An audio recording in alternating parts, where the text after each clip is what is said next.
وذكر فإن الذكرى تنفع المؤمنين. السلام علیکم ورحمۃ اللہ وبرکاتہ. محترم ناظرین و سامعین، اس دنیا میں جتنے اولیاء اللہ، بزرگان دین، محدثین، مفسرین گزرے ہیں اور جن کو لوگ بڑی عقیدت اور محبت سے یاد کرتے ہیں، اور جب بھی ان حضرات کا تذکرہ ہوتا ہے تو ان کا ذکر خیر ہوتا ہے اور ان کی خوبیوں کو بیان کیا جاتا ہے.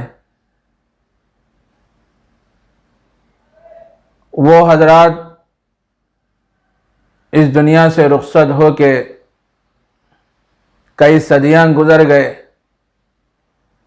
لیکن لوگ ان کو بڑی محبت سے یاد کرتے ہیں. اس واسطے یاد کرتے ہیں کہ ان کے وہ کارہائے نمایاں تھے، ان کے وہ اخلاق تھے، ان کے وہ عادات تھے، ان کی وہ سیرت تھی، ان کی وہ خوبیاں تھیں، جس کی وجہ سے لوگ ان کو یاد کرتے ہیں اور ان کا ذکر خیر کرتے ہیں. ظاہر ہے جب والدین اس معیار کے ہوتے ہیں، تقوی شعار ہوتے ہیں، فرما بردار ہوتے ہیں، صوم و صلات کے پابند ہوتے ہیں، دینی مزاج اپنے اندر رکھتے ہیں، اللہ کا ڈر اور اللہ کا خوف ہوتا ہے، تو وہی اثرات بچوں کے اندر منتقل ہوتے ہیں.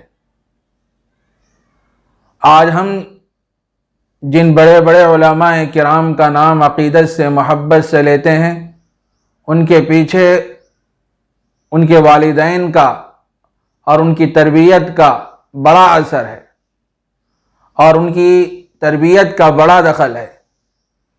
حضرت خواجہ معین الدین اجمیری رحمۃ اللہ علیہ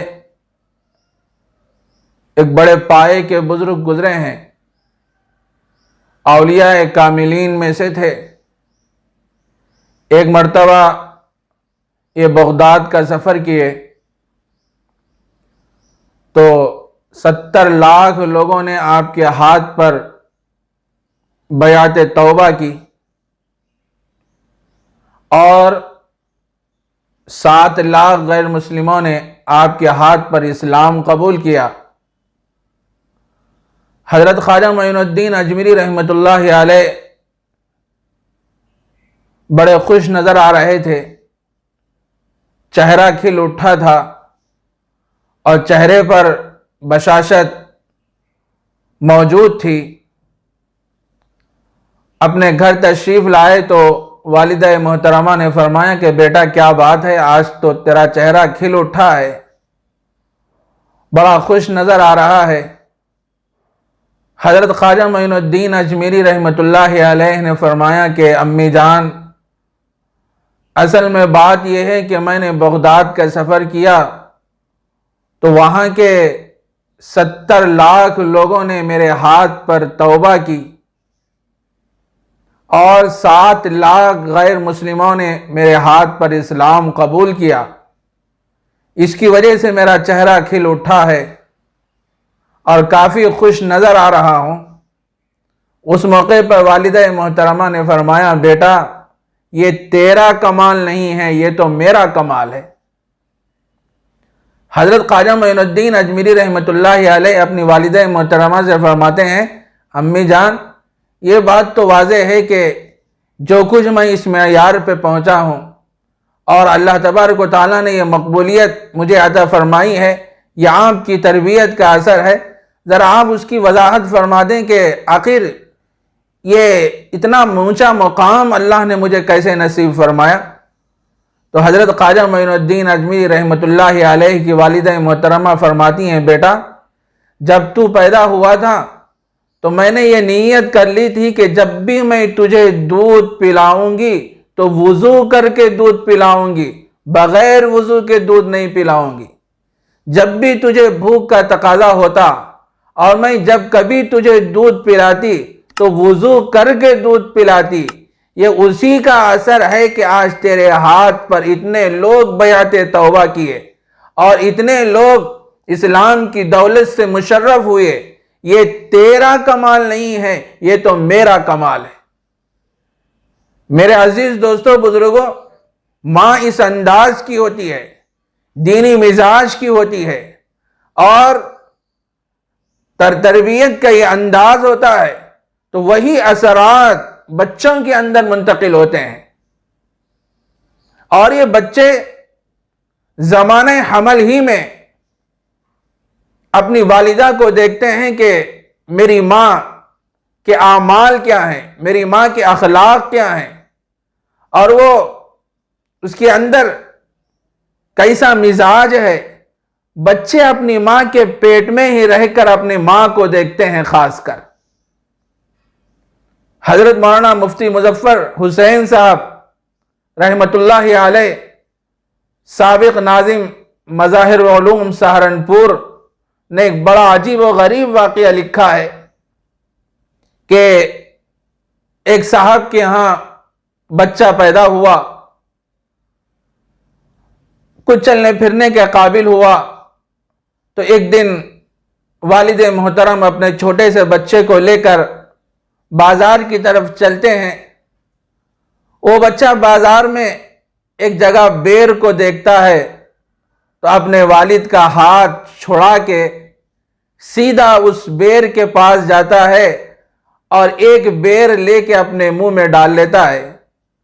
مالک کی اجازت کے بغیر وہ بیر جب کھا لیا، وہ چھوٹا سا بچہ، باپ کو بڑا غصہ آیا، مارنے کے ارادے سے ہاتھ اٹھایا، لیکن سوچا کہ اس بچے کا تو کوئی قصور نہیں ہے، اس واسطے کہ یہ بچہ تو ابھی کم عمر ہے، غیر شعور ہے۔ جا کے اس کی ماں سے پوچھتے ہیں کہ آخر یہ دوران حمل کوئی ایسا کام کی ہے جس کی وجہ سے اس کے اثرات بچے پر پڑے ہیں۔ وہ سیدھا اپنے گھر آیا اور اپنی بیوی محترمہ سے پوچھنے لگا، ذرا یہ بتاؤ خدا کے واسطے، کبھی تم نے دوران حمل کوئی ایسا کام کیا ہے، کوئی چوری والا عمل کیا ہے کہ جس کی وجہ سے اس کا کچھ اثر میں بچے پہ دیکھ رہا ہوں؟ تو بیوی محترمہ فرمانے لگی، تم کیسی عجیب بات کرتے ہو، میں تو گھر میں رہتی ہوں، کبھی میں نے کوئی کام چوری والا نہیں کیا، کوئی ایسا کام نہیں کیا جو اللہ کو ناراض کرنے والا ہو۔